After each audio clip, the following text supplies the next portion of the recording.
Paano ba tayo maglaro ng Ocean Hunt sa Popo Live? Ito guys, pindutin nyo lang to. Yan. Ayan yung Ocean Hunt. Pero bago kayo maglaro, mag-Diamond Exchange muna kayo. Pindutin ang Diamond Exchange. Ito. Tagal. Wala pong signal. Hindi maganda yung signal natin. Ayan. May nakikita kayong coins, tapos diamonds. Diba may diamonds tayo? 69 lang. Ayan, tapos itong coins, ayan, ilagay natin yung may 230 na coins tayo. I-enter nyo lang yan dyan. O, yung bagal naman. Ayan, 200 lang yung i-exchange natin. Ayan, 200, may nakikita tayo sa gigit. Ayan guys, 200.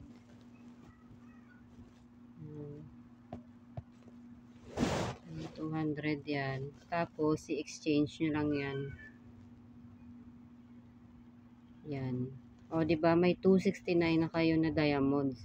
Same process lang kung nanalo kayo, ito, ang araw na to, diamonds, i-enter nyo lang kung magkano yung amount. Ganon din yung kung ano yung laman ng diamonds mo, kung in-exchange mo doon sa coins, ganon pa din yan. Yan, balik tayo dito guys. Yan. Ayan na. Pipindutin nyo lang yung Ocean Hunt.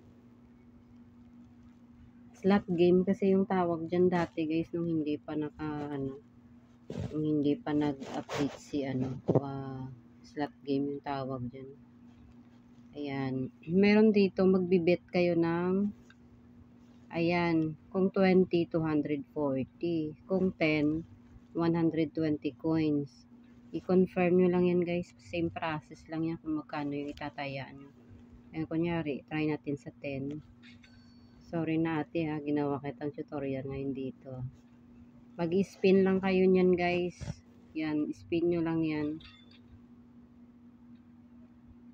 Mahina ang signal, din natin nakikita. 269 pa din. Hindi ko lang kung nanalo tayo or ano.